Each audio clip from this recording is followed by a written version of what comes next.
Why is it easy for you to save money?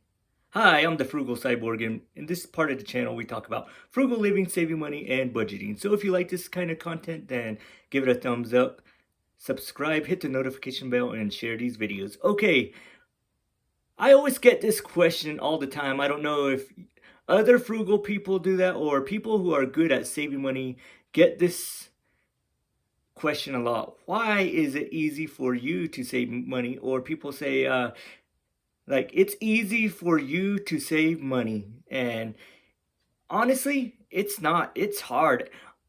I probably battle harder than most people because I like shopping. I like buying new stuff. I like getting myself some fancy stuff. I used to be the kind of guy that would constantly get a new phone. A lot of my family members would probably notice that, but that was back in the day. But nowadays, phones are so expensive that it's hard just to get a new phone. I know a lot of people still get new phones almost every year, every 6 months, whatever the timeline is. But I had mine for nearly 2 years.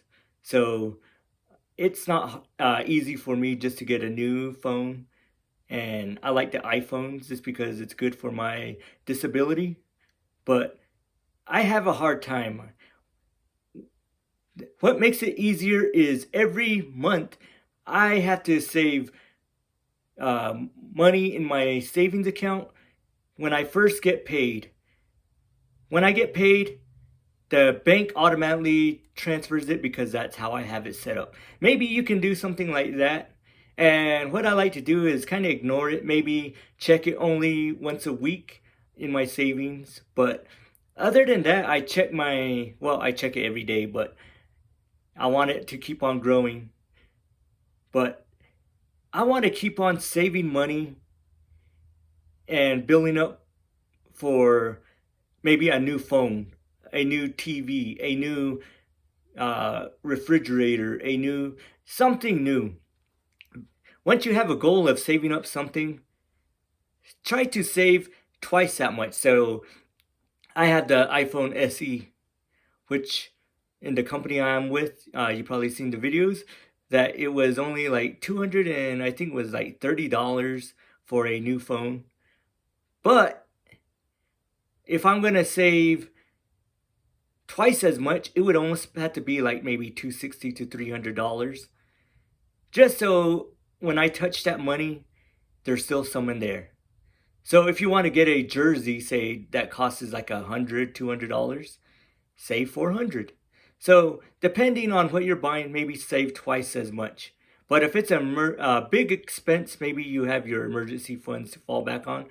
But I'm saying if my targeted savings is for something like that, a phone, a TV, if my TV goes out, I want to save twice as much. But saving money for me is hard just like anybody else.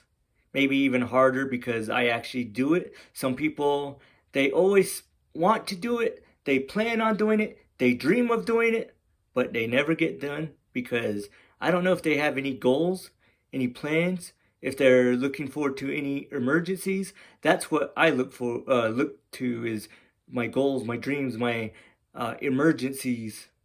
I don't want my lights to get turned on if I accidentally didn't pay them. I want money to be in that account. So there's that emergency money. So you always have to look forward to emergencies. Don't look at the here and now. If you look at the here and now, you're constantly gonna just be broke all the time. It's like going to a grocery store. I know a lot of you go grocery shopping. Maybe if you go online, it'll be a lot easier for you. But if you go grocery shopping, especially on an empty stomach, which you should never do, then you get hungry during the store and you just start throwing in stuff. Pretty much an impulse vibe. Even at the check stands, sometimes they have chips. You might not even like that chips, but at that time it looks good. Or even a candy bar. Maybe you're on a diet and you haven't eaten.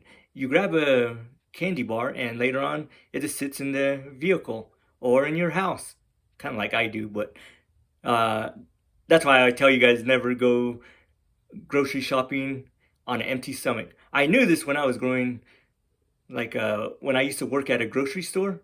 But when I just became a everyday customer, that kind of went out the window. But sometimes I do get hungry and at stores. So, but that's kind of how people are when they see something they like at a store online. Maybe you go on Amazon and you start purchasing because it feels good.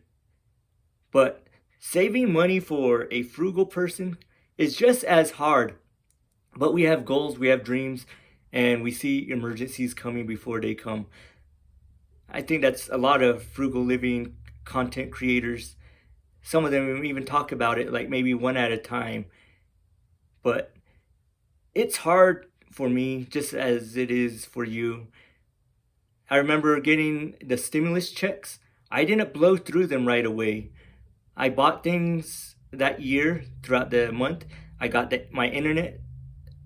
I got my Fire Sticks, or now it's Roku sticks. I got my Echo Dots, and I got a new phone that year. But all that came because that was like 2 years ago. All that came because I saved up money for it before that month came, and the stimulus checks pretty much went to putting the new siding around my place, my home. But and 6 months emergencies, that was already being built up, and my targeted savings was already being saved up. My bill account was already being saved up. My stimulus didn't go to any of that because I was already saving up for the other stuff. My 1 month budget buffer was not being saved because of the stimulus. The stimulus was just to help my other things that I needed around the house. But guys, what I'm saying is it's hard to save. It was hard for me to not touch that stimulus checks that we got, the 2 stimulus checks that we got. So, and one that we got for our Navajo Nation. But now, it's hard for me to not touch that just as much as it is for you, but I have different purposes for different things. I have different goals. Maybe that's what you need. Financial goals, financial dreams, maybe retirement. Maybe you need to think about emergencies, your tire blowing out. That way you don't have to use your credit cards or other things. But we got to constantly think ahead. My dad always says you got to look like 100 yards ahead or a mile ahead, or the fatherly advice. You got to constantly look ahead. He would give an amount, I think it was like 20 feet ahead. Don't just look down right in front of you. You got to look further ahead. That's pretty much what I've been taught all my life. And as I got older, I started doing that. And what scared me was, I always talk about it, is when I had only less than $100 in my savings account. And after that, I started building up that bad boy fast as I could. But it was that scarce mentality that got me to start saving money. And I never want to be that broke with only less than $100. I know it might be offending some of you that I think less than $100 is broke, but that's me. I'm in my savings account. But that's me. That's what I think of being broke for me, is having less than $100 in my savings account. But it's hard. It's hard for you. It's hard for me. It's hard for everybody. But we just have to build up some discipline. So if you like this content, then give it a thumbs up. If this helped you, give it a thumbs up. Maybe leave a comment. And everybody, have an awesome Frugal Friday. Everybody, stay awesome.